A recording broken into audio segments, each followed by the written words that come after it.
안녕하세요. 얼마 전 파혼한 30대 여성입니다. 여길 찾아오기까지 정말 많은 고민을 했어요. 혹시 누군가 제 이야기라는 걸 알아챌까봐 걱정도 되었고요. 하지만 혼자서는 이 마음을 어떻게 다뤄야 할지 도무지 알 수가 없어서 사연을 적어봅니다. 저와 남자친구는 지인의 소개로 만났습니다. 저는 원래 소개팅으로 사람 만나는 걸 좋아하지 않지만 지인이 하도 간곡하게 부탁해 나간 자리였지요. 지인 말로는 지인이 남자친구에게 크게 신세를 진 일이 있었답니다. 그래서 남자친구에게 밥이라도 한 끼 대접하겠다 했는데 남자친구가 극구 사양을 하더래요. 그럼 술은 사주겠다 했지만 그것도 싫다고 했고요. 그러더니 며칠 뒤 여자를 소개시켜주면 안 되냐고 하더랍니다. 그러면서 제 남자친구도 정말 괜찮은 사람이니까 한번 만나보라고 제 등을 떠밀더군요. 그래서 얼떨결에 나가기로 약속을 했네요. 나가기로 약속은 했지만 솔직히 당일까지도 그다지 내키지 않았던 게 사실이에요. 그렇다고 약속을 깰 수도 없는 노릇이었으니 밥이나 한 끼 먹고 상황 봐서 커피까지만 마시고 얼른 집에 들어와야겠다고 생각했지요. 하지만 어색하고 불편할 거라는 제 걱정과는 달리 첫 만남임에도 불구하고 남자친구와의 대화가 편하고 즐거웠습니다. 어찌나 시간이 빨리 흐르던지 문득 고개를 들어 시계를 확인했을 땐 이미 같이 있은 지 5시간이나 지나 있던걸요. 시간 가는 줄도 모르고 처음 본 사람과 오랫동안 끊임없이 이야기를 나눴다는 사실이 저뿐만 아니라 남자친구에게도 신선한 충격이었던 모양입니다. 그 다음은 예상이 가시겠지요? 저희는 서로가 서로에게 빠른 속도로 빠져들었네요. 얼마 지나지 않아서 저희 관계는 사귀는 사이로 발전했고요. 저와 남자친구의 배경에 대해서 조금만 더 이야기를 해보자면 일단 저는 사업을 하시는 아버지와 은행을 다니시던 어머니 덕분에 경제적으로 어려움 없이 자랐습니다. 지금은 두 분 다 조만간 은퇴하시고 시골에 내려가 사실 계획을 하고 계시고요. 자랑 같지만 부모님 앞으로 작은 건물도 있고 이래저래 노후 준비는 끝내두신 걸로 알고 있습니다. 또한 저희 부모님은 굉장히 적극적이고 긍정적이세요. 제가 어렸을 때부터 항상 저에게 실패를 두려워하지 말라고 가르쳐 주셨지요. 매사에 있어 제 의견과 결정을 존중해 주시고요. 책임감의 무게도 가르쳐 주셨습니다. 제가 사랑하고 존경하는 부모님이다 보니 좋은 건 다 적어 놓은 것 같네요. 아무튼 그 정도로 저와 부모님 사이가 끈끈하다 보니 어느샌가 남편감도 부모님과 비슷한 성향을 가진 사람으로 찾게 되었던 것도 사실이에요. 그리고 전 제 남자친구가 바로 제가 찾던 그 사람이라고 생각했지요. 남자친구와 사귀기로 하고 얼마 지나지 않았을 때 있었던 일입니다. 같이 공원을 걷고 있었는데 남자친구가 제게 손을 잡아도 되겠냐고 조심스럽게 묻더라고요. 솔직히 분위기에 휩쓸려 잡았다고 하더라도 제가 화를 내지는 않았을 거예요. 하지만 남들은 별일 아니라고 무신경하게 넘어갈 수 있는 일임에도 제 의사를 묻는 남자친구의 태도에 크게 감동받았습니다. 또래 남자들에게선 볼 수 없었던 순수하고 귀여운 면도 마음에 들었고요. 이후로도 남자친구는 모든 일에 있어 제 의견을 물어보곤 했는데 그런 그의 행동은 저로 하여금 존중받고 있다는 느낌을 받게 했고 남자친구와의 결혼도 결심하게 만들었네요. 남자친구와 저 두 사람만 놓고 보자면 사실 크게 문제가 될 게 없는 조합이었습니다. 남자친구나 저나 중위권 이상의 대학을 졸업했고 안정적인 직장에서 비슷한 수준의 연봉을 받고 있었으니까요. 하지만 결혼은 둘이 좋아서만 될 일이 아니라는 걸 결혼 준비를 하면서 조금씩 알게 되었지요. 제가 지금 단순히 양쪽 집안 어른들의 경제적 차이를 논하자는 게 아닙니다. 진짜 문제는 양가 어른들의 성향, 성격이었지요. 이제 와서 말이지만 어머님께서는 길다면 길고 짧다면 짧은 제 30년 인생에서 가장 상대하기 어려운 분 중 한 분이셨습니다. 평생을 같이 사신 아버님이 존경스러워질 정도로요. 처음 결혼 이야기가 나오고 시댁에 인사를 드리러 갔던 날이었습니다. 어머님께서는 집에 딱히 먹을 것도 없다며 나가서 먹자고 하시더군요. 급하게 인터넷을 찾아보니 다행히 멀지 않은 곳에 평점이 높은 고깃집이 있었기에 자연스레 그곳으로 가게 되었고요. 사실 스스로 주체가 되어 다른 사람들을 위해 장소를 고르면 걱정이 되지 않나요? 저는 그렇더라고요. 상대가 장소나 음식을 마음에 안 들어하면 어쩌지 싶어서요. 이번에도 비록 저와 남자친구가 같이 찾은 장소이긴 했지만 혹시나 어머님께서 마음에 안 들어 하시면 어쩌나 걱정스러웠어요. 설마 했지만 어머님은 정말 인정사정 없으시더라고요. 밑반찬이 나오기가 무섭게 어머님께서는 뭐 하나 찍어 먹을 것도 없다고 젓가락으로 반찬 그릇을 탁탁 치셨습니다. 그리고는 식당 내부를 찬찬히 뜯어보시며 연신후지다. 누가 이런 데를 와서 돈 주고 먹냐와 같은 말들을 거침없이 반복하셨지요. 곧이어 고기가 나오자 어머님께선 또다시 딱 봐도 고기가 핫질이라며 이거 다 싸구려 양념으로 번복해 놓은 거라고. 아이고. 행여나 주인이나 직원이 듣는 건 아닌가. 제 뒤통수가 다 뜨겁더라고요. 식사를 시작하기도 전에 초부터 치시니 김이 팍새기도 했고요. 식당에 도착했을 때까지도 제가 계산해야겠다 생각하고 있었는데 어머님이 하도 싫은 소리를 하시니까 돈도 내기 싫어지대요. 이건 뭐 돈은 돈대로 쓰고 막말로 맛대가리 없는 거 사줬다는 소리나 나오겠다 싶어서요. 결국 남자친구가 계산했습니다. 게다가 어머님께서는 식사를 하는 동안 저에게 직장 생활이라던가 임신에 관해 거침없이 물어보셨습니다. 저는 직장 생활은 계속 할 것이고 아이는 신혼 생활을 즐기다 가지려고 한다고 평소에 남자친구와 이야기하던 대로 말씀드렸지요. 어머님께서는 그러자 이렇다 저렇다 이유도 없이 무조건 그건 아니랍니다. 그러면서 결혼하면 바로 연년생으로 아들, 딸 낳고 회사는 애들 초등학교 들어가면 관두라대요. 엄마라는 사람이 밖으로 돌아서 애한테 좋을 게 없다나요. 평생 전업주부이셨던 어머님이 그런 말씀을 하시니 문득 평생 직장을 다니신 저희 어머니가 떠오르면서 기분이 좋지는 않더군요. 참고로 어머님께선 저희 부모님이 무슨 일을 하시는지 알고 계셨던 상황이었습니다. 처음 인사드리는 자리에서 어머님은 영 불편해 보이셨고 저도 기분이 좋지 않았기에 솔직히 결혼은 당장은 무리겠구나 싶었습니다. 하지만 이튿날 남자친구가 어머님께서 상견례 날짜를 잡으라셨다며 연락을 해왔더군요. 저는 생각지 못한 상황에 좀 당황스러웠고 동시에 왠지 찜찜한 마음을 거둘 수가 없었네요. 그렇게 시댁에 인사드리고 2주 만에 상견례까지 하게 되었습니다. 솔직히 별 소득은 없었어요. 어머님께서는 저희 아버지가 하시는 사업이라든가 노후 준비는 어떻게 되어 있는지와 같은 말 그대로 저희 부모님 재산에만 궁금한 게 많으셨지 곧 며느리가 될 저에겐 별다른 질문도 하나 하지 않으셨거든요. 특히 저희 결혼에 돈을 얼마나 보태실지와 같은 불편하지만 꼭 해야 하는 이야기가 나올 때면 뜬금없이 딴소리를 하시는 게 문제였지요. 당신 친척 중 누가 무슨 사업을 하네. 그 사람 재산이 어떻네와 같은 세상 쓸모없는 이야기만 늘어놓으셨거든요. 결국 보다 못한 저희 부모님께서 그런 구체적인 이야기는 저희를 통해서 하자고 하시며 자리를 정리했네요. 그런 연유로 남자친구와 저는 불편하지만 솔직하게 소위 주머니 사정을 오픈해야만 했습니다. 사실 이미 연애 기간 동안 반반으로 데이트 비용을 부담하고 있었고 서로 연봉도 대충은 알고 있는 상태였기 때문에 제 나름대로 남자친구가 얼마 정도는 가지고 있겠다라고 예상한 범위가 있었어요. 그리고 남자친구가 평소에 입버릇처럼 어머님이 자기 장가갈 때 1억을 보태주실 거라 하셨다고 말해왔기에 최소한 1억 5천은 넘게 해오지 않을까 생각했습니다. 그런데 남자친구 말이 자기가 가져올 수 있는 건 1억이 전부라대요. 솔직히 좀 충격이었지요. 남자친구는 눈치가 있는 건지 없는 건지 저더러 자긴 1억 8천이랬지. 잘됐다 이러는 거예요. 어이가 없어서 제가 반반 결혼하기로 하지 않았냐. 나도 1억만 해가겠다 했습니다. 아니면 당신이 8천을 더 해오라고요. 솔직히 연애하는 동안 데이트 비용을 반반 부담했던 건 남자친구의 의견이었어요. 저도 물론 남자가 데이트 비용을 다 내야 하고 결혼할 땐 집도 사와야 한다는 식으로 생각하는 사람은 아닙니다. 다만 제가 언짢았던 건 연애 기간 내내 반반 타령하던 남자가 막상 결혼할 때 되니까 좋아하던 반반은 어디 걔한테 줘버렸는지 말을 바꿨다는 거지요.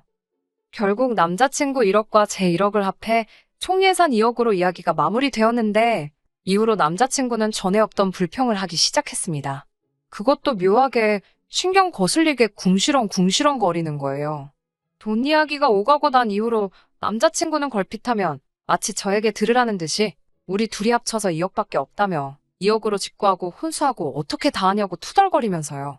나중에는 진짜 조용히 하라고 소리라도 지르고 입이라도 때려주고 싶은 지경이었지요. 결혼 준비하면서 싸우는 커플이 많다더니 우리도 별 수 없네 싶기도 하고, 이 무렵부터 남자친구에 대해서 조금씩 다시 생각하게 되었던 것 같아요. 돈을 어디다 어느 정도 쓸 건지 정한 이후로 한 달 넘게 발품, 눈품, 손품 팔아가며 집을 알아보고 다녔습니다. 하지만 한정된 예산으로 전세를 구한다는 게 정말 쉬운 일이 아니던걸요. 하지만 하늘이 무너져도 솟아날 구멍이 있다잖아요. 정말 운명처럼 회사에서 멀지 않은 역 근처에서 주변 시세보다 한참 저렴한 아파트 한 채를 발견하게 되었습니다. 심지어 전세도 아니고 매매였고요. 여전히 저희가 가진 예산보다 비싸긴 했지만 충분히 투자할 만한 매물처럼 보였습니다. 그래도 거의 한 달 가까이 시간을 쏟으며 나름 공부 아닌 공부를 한 덕분이었지요. 젊은 부동산 중개사는 그 매물이 좋은 거라고 생각하지 않는 눈치였어요. 그래서인지 뜨뜻미지근한 반응이더라고요.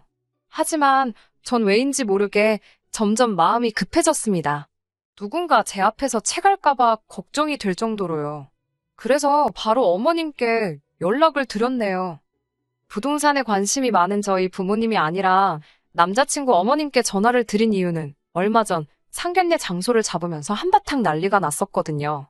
상견례 장소와 날짜, 시간 등이 괜찮은지 어머님께 여쭤보려고 전화를 몇 번이나 드렸는데 어머님께서 도통 받지 않으셨어요. 이후로 한참을 어머님 전화만 기다리다가 정말 별 의미 없이 저희 어머니께 연락을 드렸습니다. 다행히 저희 어머니께선 전화를 바로 받으셨고 상견례 장소와 날짜, 그리고 시간 등이 괜찮은지 간단하게 여쭤보았지요. 어머니께서는 저희랑 남자친구 부모님이 편한 시간에 당신이 맞추신다 하셨고요. 전화를 걸었다 끊기까지 정말로 2분도 안 걸렸을 거예요. 이후로 1시간쯤 흘렀을까 어머님께 전화가 걸려왔습니다. 무슨 일로 전화를 했던 거냐고 물으셔서 상견례 장소랑 시간 때문에 전화를 드렸다. 저희 부모님은 괜찮다 하시는데 어머님 아버님은 어떻게 생각하시냐고 물었습니다.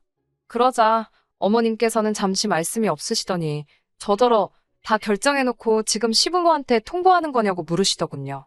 제가 그럴 리가 있겠냐고 그런 게 아니라 라며 상황을 설명드렸지만 어머님은 아예 귀를 막고 계신 것처럼 전혀 듣고 계시질 않으셨어요. 모든 일에는 순서가 있는 법이라며 뭐든지 어른들끼리 먼저 상의를 하고 그 다음에 어른들이 저희에게 통보를 하는 거지 저더러 주제넘게 나서지 말라셨어요. 그리고 앞으로 결정할 일이 있으면 무조건 당신한테 먼저 연락을 하라시대요. 지금이야 어머님의 말씀이 말도 안 되는 억지라는 걸 알지만 그때는 제가 정말 뭘 모르고 큰 실수를 한 건가 싶어서 죄송하다고 사과까지 드렸습니다. 하지만 이번에도 어머님은 전화를 받지 않으셨고 도무지 기다릴 수가 없었던 저는 결국 일을 저질러 버렸습니다. 일단 제 통장에 있던 돈을 이체하고 집을 계약해 버린 거지요. 계약하는 동안에도 남자친구가 옆에서 어머님께 몇 차례 전화를 걸었지만 어머님께서는 단 한 통도 받지 않으셨고 오는 전화도 없었습니다.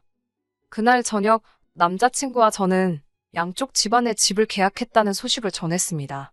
저희 부모님은 큰 숙제를 끝낸 것 같겠다며 고생했다고 이제 집주인이네라며 축하를 해주셨어요. 그리고 이런저런 조언을 해주셨지요. 하지만 남자친구의 집은 분위기가 완전히 달랐던 모양입니다. 이튿날 출근 준비로 한참 바쁜 시간에 남자친구에게 전화가 걸려왔습니다. 그리고선 한다는 말이 어머님께서 당신과 상의도 없이 집을 살 수가 있냐며 제가 당신을 무시했다고 엄청나게 화가 많이 나셨다며 큰일 났다는 거예요. 그러면서 지난번에 분명히 주제넘게 나서지 말라고 했는데 제가 시댁 길을 모같이 아는 모양이다고 그런 이야기까지 전하더라고요. 저는 일단 남자친구가 전할 말 못 전할 말 분간을 못하는 사실에 화가 났습니다. 그리고 아직 식도 안 올렸는데 벌써부터 이렇게 나에게 말씀을 막 하시는 걸 보라고 이 정도는 자기가 알아서 선 넘지 않게 정리해 줄 수 없는 거냐고 이런 것까지 다 나한테 전할 거냐고 조근조근 물었습니다. 그러자 한다는 말이 연애 때도 항상 제 의사를 묻지 않았냐는 거예요. 세상에 이 인간이 눈치를 엿바꿔 먹었나 싶더라고요. 아무튼 그래도 어머님이 화가 많이 나셨다니까 내가 만나서 설명을 드리겠다 했습니다. 설명을 듣고 나시면 칭찬은 안 해주셔도 노여움은 푸시지 않겠나라는 기대가 있었거든요. 그날 저녁 시댁에 도착하니 어머님께서 찬바람이 쌩쌩 부는 태도로 절 대하시더군요. 어머님께서는 저더러 당신을 뭐라고 생각하냐입니다. 그러면서 당신은 제가 무섭다네요. 어떻게 그렇게 당신하고 상의도 없이 떡하니 집을 계약하고 올 수 있냐고요. 그리고는 저더러 혹시 당신 재산 빼먹을 궁리를 하고 있냐입니다. 어이가 없었지요. 이렇게 말하면 안 되지만 솔직히 누울 자리 보고 발 뻗는다고 뭐가 있어야 그런 생각도 하지 않겠어요? 심지어 그 아파트가 2억 4천이었는데 제가 고집으로 계약한 것도 있고 해서 1억 4천은 군소리 없이 제가 부담하려고 하고 명의도 공동명의로 할 생각이었거든요. 그런데 그런 제 속도 몰라주시고 어머님께서 마치 저를 날강도 대하듯 하시니 황당하기 짝이 없었지요. 어머님께선 분을 못 삭히시는 듯 하더니 제 버릇을 고쳐놔야겠다면서 보태주시기로 한도는 없던 일로 하신다셨습니다. 당신 탓을 하지 말고 저의 경거망동을 반성하라나요. 어처구니가 없었어요. 집 계약할 때 분명히 옆에 남자친구도 있었는데 순식간에 제 잘못으로 취급되는 건지 이해가 안 되었고요. 저는 어머님께 제가 하는 게 전부 다 마음에 안 드시나 보다고 한마디 했습니다. 그러자 저더러 그럼 네가 잘한 게 뭐가 있냐입니다. 그러면서 저나 저희 집이나 순서와 절차는 어디 밥 말아먹었냐면서 상견례부터 시작해서 다 문제랍니다. 항상 저희 집에서 먼저 시댁에 연락해 어머님 그러니까 시댁의 의견을 여쭙고 상황을 설명하고 해야 하는데 그런 절차가 없대요. 저희 집에는. 그러면서 당신이 그걸 다 뜯어 고쳐놓겠답니다. 저는 안 고쳐주셔도 된다고 그냥 이 결혼 못하겠다고 했네요. 저도 솔직히 욱해서 내뱉은 말이긴 했는데 하고 나니까 후련하단 생각과 동시에 그래 안 해야겠다라는 결심이 섰달까요?